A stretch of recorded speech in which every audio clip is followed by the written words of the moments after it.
Assalamualaikum warahmatullahi ta'ala wabarakatuh.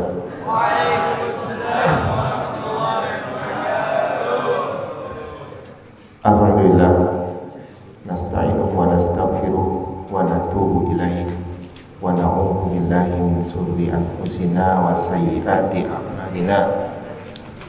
May yahdihillahu fala mudilla lahu wa man yudlilhu falan tajida lahu waliyyan mursyida. Amma ba'd. Anak-anakku sekalian, alhamdulillah pada pagi hari ini kita diberikan kesempatan menikmati sehat walafiat, menikmati iman Islam, menikmati udara yang bisa kita hirup dengan segala kenikmatan yang ditimbulkan dari udara tersebut. Itu semua adalah karunia yang Allah berikan kepada kita yang patut kita syukuri dengan menjalankan kewajiban kita sebagai hamba Allah. Memang salah satu dari fungsi ibadah adalah bukti syukur kita kepada Allah atas segala nikmat yang telah Allah berikan. Pagi hari ini kita akan melanjutkan pembicaraan kita tentang adab orang atau adab muslim yang berpedoman atau muslim yang berpegang teguh kepada Al-Quran. At-Tibyan fi adabi hamalatil Quran. Kita lanjut kepada bab yang kedua. Ini sekian lama kita pegang kitab ini baru sampai bab 2. Kemarin dahulu yang sudah lama sekali kita membahas tentang babul awal fi itrafi min fadilati tilawati wa hamalatihil Quran. Fi fadilati tilawatil Quran wa hamalatihi. Kita membahas tentang keutamaan membaca dan memegang Al-Quran, berpegang teguh kepada Al-Quran. Sekarang kita masuk kepada bab yang kedua. Al-babu tsani fi tarjihil qiraati wal qari'i ala ghairihima. Fi tarjihi ay fi fadilati qiraatil Quran wa qari'il Quran.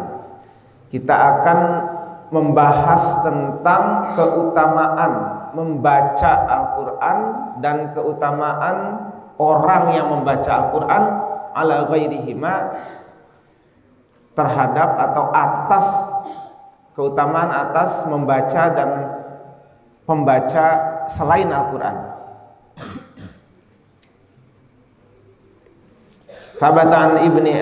Sabatan Abi Mas'udin Al-Ansari Al-Badri radhiyallahu an Rasulillah sallallahu alaihi wasallam qala ya ummul qaumu aqra'uhum li kitabillahi ta'ala. Sebenarnya redaksi hadisnya panjang, tapi yang di kitab Tibyan ini karena sedang membahas tentang keutamaan orang yang membaca Al-Quran, maka redaksi yang pertama yang disampaikan oleh Rasulullah sallallahu alaihi wasallam adalah ya ummul qaumu aqra'uhum li kitabillahi ta'ala. Bahwasanya diangkat menjadi seorang imam,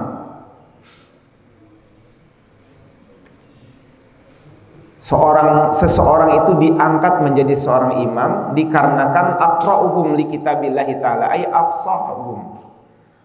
Orang tersebut paling mahir-mahirnya dalam hal Al-Quran, baik itu dalam bacaan Al-Quran maupun dalam ilmu Al-Quran. Itu yang pertama. Redaksinya panjang. Syarat atau runtutan orang yang afdol menjadi imam, yang pertama adalah orang itu harus fasih, yang paling fasih. Nah, dipilih ketika akan menjalankan sholat berjamaah, yang pertama yang harus diperhatikan ketika mengangkat seorang imam adalah mana yang paling fasih bacaan Qur'annya, mana yang paling banyak hafalan Al-Qur'annya. Yang pertama, jika bacaan Al-Qur'annya sawaan, fa in kana fi qiraatihi sawa, kalau dalam bacaannya itu sama, maka yang kedua adalah a'lamuhum fi sunnah. Yang kedua adalah orang tersebut yang paling banyak pengetahuannya tentang sunnah, yang paling banyak pengetahuannya tentang fikih.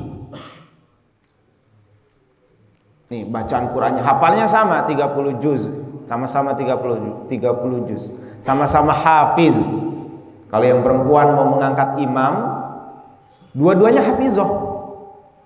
Maka syarat yang kedua, kalau kedua-duanya sama-sama qari itu bukan cuma orang yang bisa baca saja, tapi harus fasih bacaannya.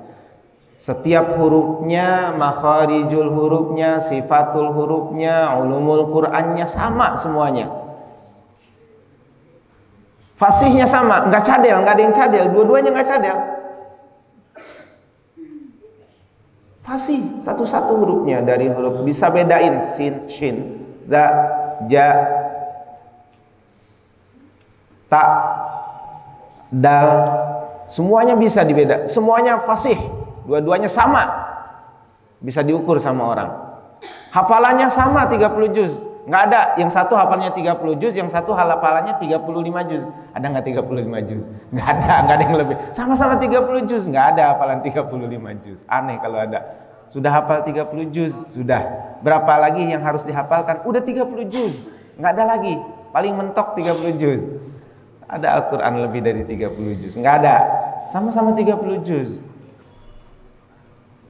Lantas apa yang dipilih? Yang kedua adalah a'lamuhum fi sunnah. Orang yang tahu betul seluk-beluk sunnah Rasulullah, hadis Rasulullah. Dia tahu seluk-beluk fikih. Qur'annya sama ilmunya, hadisnya sama, kadar ilmunya sama. Lantas apa kalau kedua-duanya sama? Maka yang ketiga adalah aqdamuhum hijrah. Kalau sahabat. Yang ketiga adalah mana yang lebih dahulu hijrah ke kota Madinah. Kalau sahabat atau kalau muslim itu hidup semasa pada zaman Rasulullah. Bagaimana kalau zaman sekarang? Berarti orang yang mana dulu yang masuk Islam? Oh, sama-sama kedua-duanya dilahirkan dalam kondisi Islam, kedua-duanya Islam. Dilahirkan dari rahim ibu yang beragama Islam, kemudian menganut agama Islam. Sama-sama Islam. Sama. Qur'annya sama. Pengetahuan tentang hadis, fikihnya sama. Kemudian yang ketiga, masuk Islamnya juga sama. Sama-sama dilahirkan dalam kondisi Islam dan tetap teguh istiqomah memegang agama Islam. Lantas apa selanjutnya? Maka dalam redaksi hadis yang diriwayatkan oleh Imam Tirmidzi, akbaruhum sinnan, maka yang usianya lebih tua, yang dilahirkan lebih dahulu. Kalau dalam redaksi Imam Muslim, aqdamuhum silman, yang lebih dahulu masuk Islam. Yang tadi. Redaksi selanjutnya dalam Imam Tirmidzi, yang keempat adalah akbaruhum sinnan, mana yang lebih usianya lebih tua. Ini redaksi hadisnya, yang sementara dalam kitab Tibyan itu disampaikan redaksi yang paling awal tadi. Fikihnya, Qur'annya, ilmunya sama, hadisnya, pengetahuan hadisnya sama. Kemudian apalagi hijrahnya, kalau semasa hidup dengan pada zaman Rasulullah, hijrahnya sama-sama. Berangkat dari kota Makkah ke kota Madinah, hari dan jamnya sama, berdampingan karena sahabat. Belajar sama, belajar fikih bareng-bareng, belajar Quran bareng-bareng, sama-sama di Nurul Ilmi misalnya. belajar di Nurul Ilmi, masuknya sama tanggal 15 Juni tahun 2023, jamnya juga sama berbarengan. Datang ke Nurul Ilmi, daftar sebagai siswa, sebagai santri di Nurul Ilmi tanggal 15 Juni tahun 2023. Belajarnya sama dengan guru yang sama. Al-Qur'annya sama, belajar dengan Syekhuna Ustaz Safruddin, ngambil kiroahnya dengan Ustaz Safruddin, belajar tahfidnya dengan Ustaz Safruddin. Fikihnya sama, dengan guru yang sama, kadar fikihnya, ilmu fikihnya sama dengan guru yang sama belajarnya. Kebetulan lahirnya juga sama, padahal dari daerah yang berbeda. Yang satu dari Banten misalnya, yang satu dari Jakarta. Tanggal lahirnya sama, tanggal 15 April misalnya. Tahun berapa di sini yang kelas 1? Tahun berapa? Yang kelas 1 tahun lahirnya? 2014. 2011. Tahun 2011. 15 April 2011. 2011 masuk ke Nurul Ilmi 14 Juni 2023. Gurunya sama, guru Qur'annya sama, belajar Qur'annya satu majmu'ah. Subuh nggak pernah absen dua-duanya. Apalagi maghrib nggak pernah absen juga dua-duanya. Usianya juga sama. Usianya juga sama. Bagaimana ini memilihnya? Lihat. Dari mana? Dari bajunya, dari akhlaknya. Pakaiannya bersih apa enggak? Kalau dalam hadis itu dipenuhi semuanya. Walaupun mungkin mustahil ya, ada orang yang sama persis, Qur'annya sama, fikihnya sama, usianya sama, masuk ke Nurul Ilmi sama. Lihat bajunya, bersih enggak? Kalau pakai baju putih kotor enggak? Ada nodanya enggak baju putihnya? Yang paling bagus penampilannya jadi imam. Ini masih dalam redaksi hadis yang sama, tapi yang tadi baju itu enggak ada di dalam redaksi hadis, enggak ada. Tapi kemungkinannya kecil kalau semuanya kadar dari 1 sampai 4 sama semuanya. Ini tentang bagaimana cara memilih imam. Redaksi yang pertama itu berkenaan dengan pembahasan kita pada hari ini, fi tarjihi al-qiraah wal qari'il Qur'an. Kemudian hal yang kedua yang harus diperhatikan ketika seseorang menjadi imam adalah la yu'ammur rajulu fi sultanihi. Janganlah kamu menjadi imam atau janganlah diimami seseorang di daerahnya. Itu yang harus diketahui. La yu'ammur rajulu fi sultanihi. Itu dalam redaksi kitab, dalam redaksi hadis Imam Tirmizi. Dalam redaksi Imam Muslim, la ya'ummanna rajulu rajula fi sultanihi. Janganlah jadi imam seorang kepada orang yang ada di daerahnya sendiri. Jadi kalau kita main ke tempat seorang, jangan congkak. Main ke tempat yang kita nggak ketahui. Baru datang ke situ baru. Kalau kata orang Betawi, ujug-ujug, langsung maju jadi imam. Padahal belum tahu kondisi daerahnya bagaimana. Atau main ke rumah teman, jangan congkak, jangan sombong, langsung memproklamirkan diri, maju ke depan jadi imam. Tamu, maka biarkan tuan rumah yang menjadi imam. Jangan sombong dengan diri kita sendiri. Wah, saya ini pernah belajar di Nurul Ilmi 6 tahun belajar di Nurul Ilmi, ngabdinya 5 tahun. Jadi berapa totalnya? 11 tahun. Mustahil ini ada orang yang melampaui keilmuan saya. Padahal dia main ke rumah temannya, langsung maju ke depan jadi imam. Enggak, akhlaknya tidak seperti itu. Itu hal yang kedua. Hal yang pertama tadi memilih imam, bagaimana kriteria imam dari keilmuannya. Kemudian yang kedua, jangan jadi imam di daerah yang belum dikenal. Itu yang kedua. Kemudian yang ketiga, la yujlasu ala rimatihi fi baitihi illa biidnihi. Janganlah duduk di tempat yang biasa ditempati oleh tuan rumah. Jangan duduk yang biasa ditempati tuan rumah. Di masjid misalnya, bukan cuma rumah, masjid, musola. Ketika ada seseorang yang biasa dia itikaf, dia di pojokan itu biasa itikaf adalah si Anu misalnya. Kita tahu itu posisi itu tempat yang biasa ditempati oleh teman kita, sama-sama dulu belajar di Nurul Ilmi. Kemudian kita main ke rumahnya, kita itikaf di masjid dekat rumahnya. Tempat itu biasa ditempati oleh dia. Maka jangan coba-coba menempati tempat itu tanpa seizin dia. Atau udah ada sajadahnya, meminjam sajadah, atau misalnya meminjam sajadah yang ada di masjid biasa, itu punya umum, tapi biasa dipakai oleh tuan rumah. Jangan coba-coba memakai sajadahnya kalau tidak diizinkan. Atau duduk di sofa, kita main ke rumah teman. Ini tidak ada kaitannya dengan pengangkatan seorang imam, tapi ini kaitannya dengan adab bertamu. Ketika kita bertamu ke rumah teman, jangan duduk terlebih dahulu sebelum diizinkan. Jangan-jangan duduk di tempat kebiasaan dia duduk. Duduk di tempat yang memang disediakan untuk tamu, di ruang tamu. Jangan coba-coba duduk kalau belum dipersilahkan duduk. Jangan coba-coba minum kalau belum dipersiapkan minum. Enak, makanannya enak-enak nih, suguhannya. Tuan rumahnya masih di dalam, dicicipin. Itu bukan adab yang baik sebagai seorang tamu.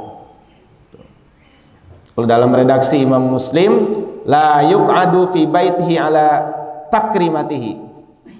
Kalimatnya yang tadi, yang kedua, la yu'ammu mabni lil majhul, itu pada redaksi Imam Tirmidzi. Pada redaksi Imam Muslim, la ya'ummanna, itu mabni lil ma'lum.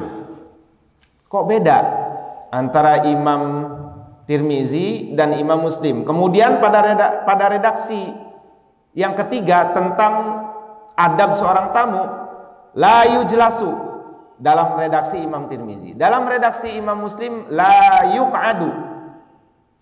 Beda kata tapi satu makna. Sama-sama mabni lil majhul tapi kalimatnya beda. Yang pertama kalimatnya jalasa, yang kedua kalimatnya qa'ada. Maknanya apa?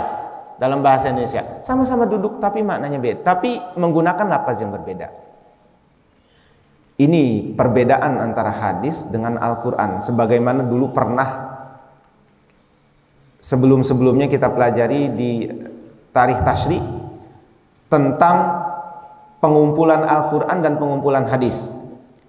Bagaimana perbedaan yang ada di dalam hadis, bagaimana hadis tidak boleh dikumpulkan sebelum Al-Quran dikumpulkan. Karena dalam pengumpulan hadis banyak perbedaan-perbedaan yang bisa menyebabkan perselisihan pendapat. Makanya di awal-awal periode Islam, hadis tidak boleh dulu dituliskan. Sebab ini masanya Al-Quran dulu dituliskan. Sebab redaksinya berbeda-beda. Dan seorang sahabat, kadangkala harus duduk dulu termenung selama 1 tahun. Ada seorang sahabat di kelas 12 yang pernah belajar tarikh tasyri'. Ada seorang sahabat biasa punya majelis ilmu, punya majelis hadis, di mana sahabat-sahabat yang lain belajar atau ingin mendengarkan hadis yang pernah disampaikan oleh Rasulullah kepada beliau. Tapi beliau hanya duduk termenung selama berapa hari? Bukan hari, selama 1 tahun, kurang dari 1 tahun. Tapi mendekati 1 tahun, enggak ngapa-ngapain. Tapi sahabat enggak pernah jemu datang ke majelisnya. Coba kalau kita kadang-kadang enggak sabar. Jangankan suruh duduk diam, kadang-kadang diomelin sebentar aja udah langsung ngambek. Nggak mau ngaji lagi dah, gurunya galak. Itu sahabat 1 tahun didiemin sama gurunya, besoknya datang lagi. Besoknya datang lagi, selama 1 tahun begitu terus. Di majelis hadis seorang sahabat diem aja. Diam bukan berarti sahabat itu nyuekin muridnya, tapi diam dia sedang mencari redaksi apa yang harus disampaikan. Kama qala Rasulullah, bagaimana caranya menyampaikan hadis seperti apa yang diucapkan oleh Rasulullah. Karena memang lafaznya tidak pernah walaupun mereka mendengar tapi tidak pernah merekam secara jelas. Tidak seperti bacaan Quran yang ditalaki langsung oleh Rasulullah. Walaupun ada perbedaan dalam periwayatan Al-Quran, tapi itu tidak jauh. Paling perbedaannya itu hanya sekedar perbedaan dialek saja, lahjah saja dalam periwayatan Al-Quran, atau tata bahasanya saja. Tapi dalam periwayatan hadis, kadangkala lafaznya berbeda, konteksnya kadang-kadang berbeda. Yang satu menyampaikan ada 5, yang satu menyampaikan ada 4. Runtutannya kadang-kadang berbeda, walaupun sama-sama 5, tapi runtutannya berbeda. Tapi Al-Quran, periwayatan Al-Quran disampaikan secara talaki, langsung diajarkan oleh Rasulullah. Kalau salah, maka langsung ditegur oleh Rasulullah. Walaupun berbeda-beda. Yang kita pelajari di Nurul Ilmi, qiraahnya? Hafs an Asim. Ini berkali-kali disampaikan. Dengan saudaranya, bukan saudaranya, dengan satu rekan segurunya, Syu'bah an Asim, sama-sama dari periwayatannya dari Imam Asim, tapi berbeda. Perbedaannya, salah satu perbedaannya adalah ketika membaca kalimat dengan wazan fa'ul, dengan wazan yang jamak, wazan fu'ul yang huruf keduanya itu, yang ain fiilnya itu ya. Seperti kalimat baitun, buyutun. Kalau Imam Hafiz membacanya dengan dhammah awalnya buyutun, tapi Imam Syu'bah membacanya dengan kasroh awalnya biyut. Buyutun, biyutun. Uyunun, ayunun. Pokoknya kalimat jamak dengan wazan fu'ul, kemudian ain fiilnya itu ya, maka kalau Imam Hafiz dengan dhammah awalnya buyut, uyun. Tapi kalau Imam Syu'bah membacanya dengan kasroh biyut, ayun, membacanya dengan kasroh. Itu perbedaannya, hanya dialek saja. Dan itu ada perawinya. Imam Hafiz bermuara kepada Ali, sahabat Ali bin Abi Thalib, sedangkan Imam Syu'bah bermuara kepada Abdullah bin Mas'ud. Ya, bermuara kepada Abdullah bin Mas'ud. Kalau nggak salah bermuara kepada Abdullah bin Mas'ud. Kedua-duanya punya muara perawi, sama-sama kuat. Dan kedua-duanya orang yang sangat intens belajar Al-Quran. Bahkan Imam Syu'bah ketika wafatnya adik perempuannya nangis, sedih karena akan ditinggalkan kakaknya. Ditegur sama Imam Syu'bah, ditegur adiknya, kenapa kamu nangis? Kamu lihat pojokan itu. Saya baca Al-Quran di pojokan itu sebanyak 1.800 kali. Menamatkan Al-Quran sebanyak 1.800 kali. 1.800 kali. Membaca Al-Quran, menamatkan Al-Quran 1.800. Satu pojokan aja. Belum di pojok sebelah sana, belum di pojok sebelah sana, belum di pojok sebelah sana di rumahnya. Itu Imam Syu'bah. Baca Al-Quran, menghatamkan Al-Quran satu pojokan 1.800 kali. Nggak usah sedih, saya sudah mengabdikan hidup saya untuk Al-Quran. Sekarang waktunya saya berpulang. Maksud dari isi pesan kepada adiknya seperti itu. Jadi jangan sedih, sudah selesai tugas saya menjalankan, mengkhidmatkan diri sebagai hamba Allah. Itu Imam Syu'bah, intensnya belajar Al-Quran. Tidak kalah dengan sahabatnya Imam Hafiz, juga sama, belajarnya intens kepada satu guru, enggak kepada yang lainnya. Kalau Imam Syu'bah belajar kepada guru yang lain, meriwayatkan juga riwayat qiraah yang lain. Lantas kenapa Imam Syu'bah tidak menyebar kiroahnya seperti menyebarnya Imam Hafiz. Karena Quran yang paling banyak dicetak itu dalam kiroah Imam Hafiz. Quran yang banyak dipelajari itu kebanyakan riwayatnya Imam Hafiz. Kenapa kemudian berbeda? Karena yang pertama, Imam Hafiz kenapa kemudian menyebar? Sebab beliau pernah bermukim menyampaikan ilmu kiroahnya di dua kota besar. Baghdad sebagai ibu kota waktu itu, kemudian di Makkah. Jadi muridnya banyak. Murid beliau lebih banyak daripada Imam Syu'bah, walaupun tidak menafikan Imam Syu'bah. Itu Imam Hafiz. Kenapa kemudian banyak menyebar kiroahnya? Yang pertama karena beliau pernah tinggal di dua kota, kemudian menyampaikan ilmunya, punya majelis ilmu di dua kota tersebut. Jadi muridnya banyak tersebar, yaitu di kota Baghdad dan kota Makkah. Itu yang pertama. Kemudian yang kedua, Imam Syu'bah pernah istirahat selama 7 tahun, tidak menyampaikan ilmu Al-Quran karena sibuk. Sibuk kenapa? Sibuk mempelajari hadis. Jadi libur 7 tahun karena belajar hadis. 7 tahun karena belajar hadis. Intens belajar hadis dan menyampaikan ilmu hadis. Jadi di samping qori juga dikenal sebagai muhaddis Imam Syu'bah. Kemudian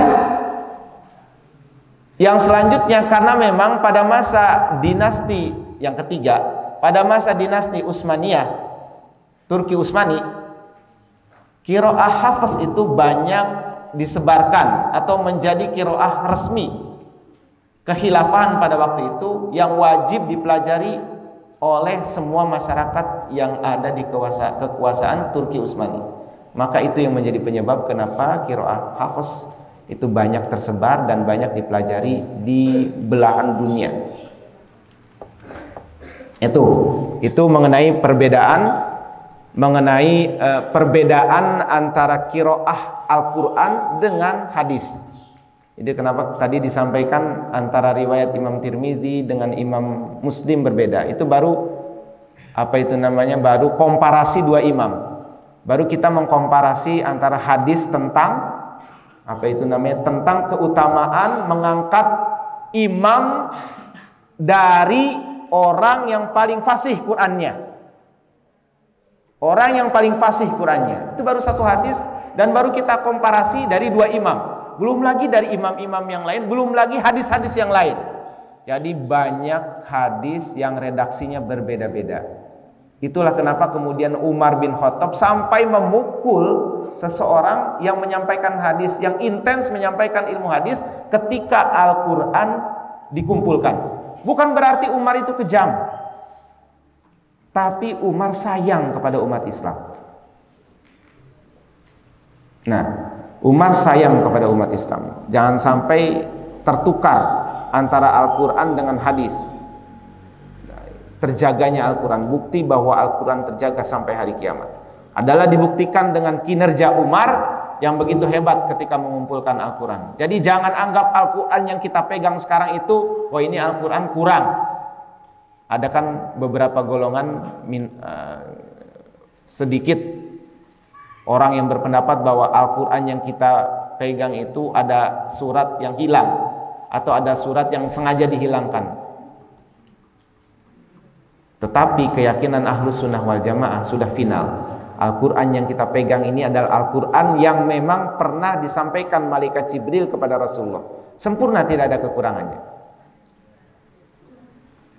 Karena itu adalah salah satu jerih payah para sahabat. Mulai dari masa Abu Bakar Siddiq sampai Utsman bin Affan. Dijaga sedemikian ketat. Sampai ke tangan kita sekarang, hari ini.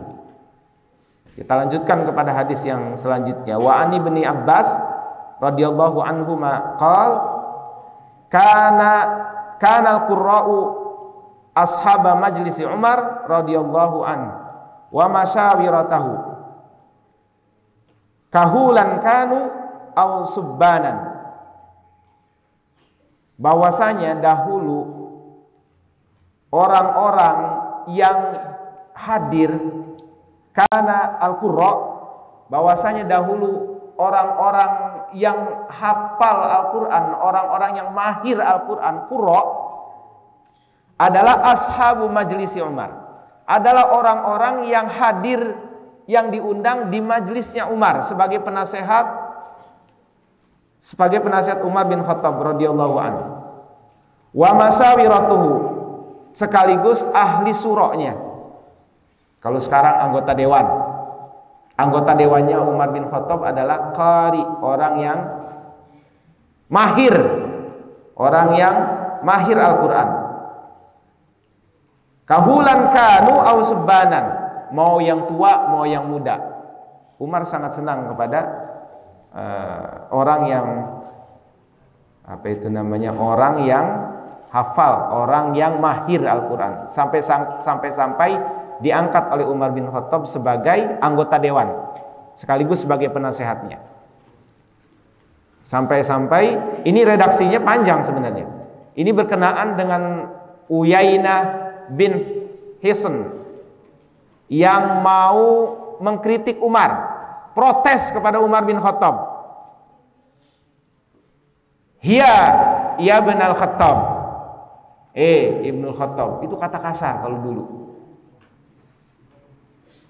Kritik sekaligus ngatain Umar bin Khattab. Ibnul Khattab, itu kata kasar. Kata kemudian Ibnul Khattab. Hiya ya Ibnul Khattab. Ibnul Khattab. Kata Uyainah. Dia punya sepupunya itu Qurra. Kebetulan anggota dewan pada masa kekhalifahan Umar bin Khattab.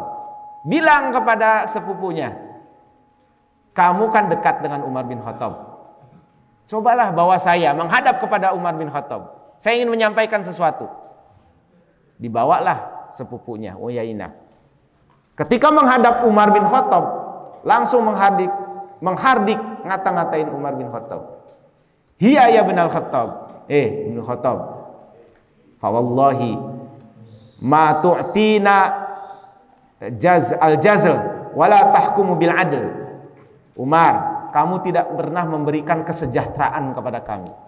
Kamu juga tidak pernah mengadili, tidak pernah memimpin secara bijaksana, secara adil. Umar marah, naik pitam, matanya merah, mukanya merah, marah kepada Uyainah. Hampir-hampir dia menghukum Uyainah kalau tidak diingatkan dengan sahabat yang lain. Karena sahabatnya ini, anggota dewannya ini adalah ahlul Quran, maka diingatkan Umar bin Khattab dengan Al-Quran. Diingatkan dengan Al-Quran. Khudil afwa wa'mur bil urfi. Kemudian apa lagi? Wa'arid anil jahilin. Diingatkan, langsung Umar ingat, oh iya betul. Itu pemimpin yang penasehatnya ahlul Quran, yang mengerti agama, yang mengerti tentang Al-Quran. Diingatkan langsung paham, oh iya benar. Nggak boleh marah. Ingat, Uyainah itu orang yang tidak tahu, orang yang bodoh, tidak tahu. Maka ingat, kita sebagai orang yang tahu tentang ini dan itu harus bijak kepada orang yang sedang belajar. Jangan langsung dihardik. Oh iya, diingatkan oleh sahabat-sahabat Umar bin Khattab sendiri yang paham Al-Quran, yang qari. Makanya Umar bin Khattab sangat menghormati orang yang hafal Al-Quran. Ini Umar bin Khattab, sekelas sahabat Nabi, min kibari sahabah, sahabat besar, khalifah, menghormati orang yang hafal Al-Quran, orang yang membaca Al-Quran. Bagaimana dengan kita? Makanya anak suka marah kalau ada santri yang ngebangunin santri lainnya dengan kaki. Nggak sopan itu. Jangan pernah melakukan hal itu. Jangan ngelihat fisiknya dia lebih kecil. Jangan ngelihat statusnya sebagai adik kelas. Jangan melihat statusnya sebagai a'dha. Tapi lihat, dia adalah umat Rasulullah. Yang pertama, dia hamba Allah yang hafal Al-Quran. Jangankan 30 juz, hafal Al-Fatihah saja kita harus hormati kepalanya. Ini kepalanya diunyung-unyung pakai kaki. Jangan. Kalau ngebangunin ada sopan santunnya juga. Makanya kadangkala ana juga suka tanya nih kepada santri Di Majmu'ah ana sendiri suka tanya, ketika ngantuk zikir itu digebuk pakai apa itu namanya, pakai sajadah, sakit hati enggak? Enggak. Tadi dibilang enggak sakit hati. Enggak sakit hati. Alhamdulillah kalau memang tidak sakit hati. Masalahnya kalau sudah disepakati enggak jadi masalah. Ingat, memukul dengan sorban, memukul dengan sajadah, yang mukul ana yakin dia bukan karena dendam, tapi karena ingin mengusir setan yang ada di tubuh antum semua. Mengusir, bukan benci, bukan karena dendam. Tapi ingat, yang mukul juga harus mawas diri.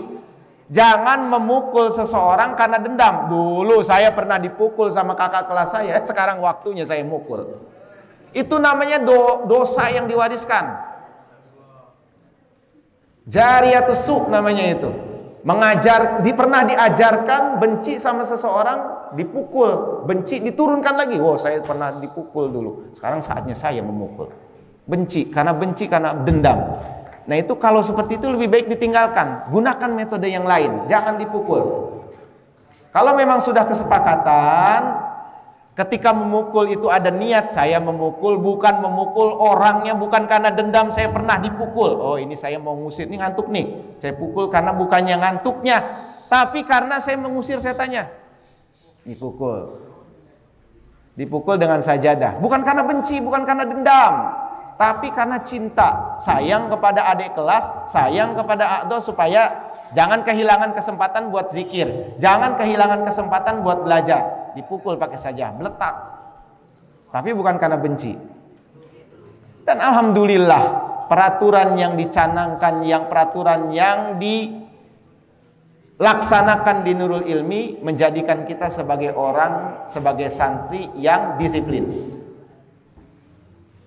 Saya yakin seyakin-yakinnya bahwa santri di Nurul Ilmi sekarang saja sudah menjadi santri yang hebat, apalagi nanti di masa depan bisa menjadi orang-orang yang hebat karena disiplin. Suka iri dengan santri Nurul Ilmi. Dulu waktu anak santri, waktu anak nyantri, nggak seperti ini, bebas, nggak pernah ada yang negor.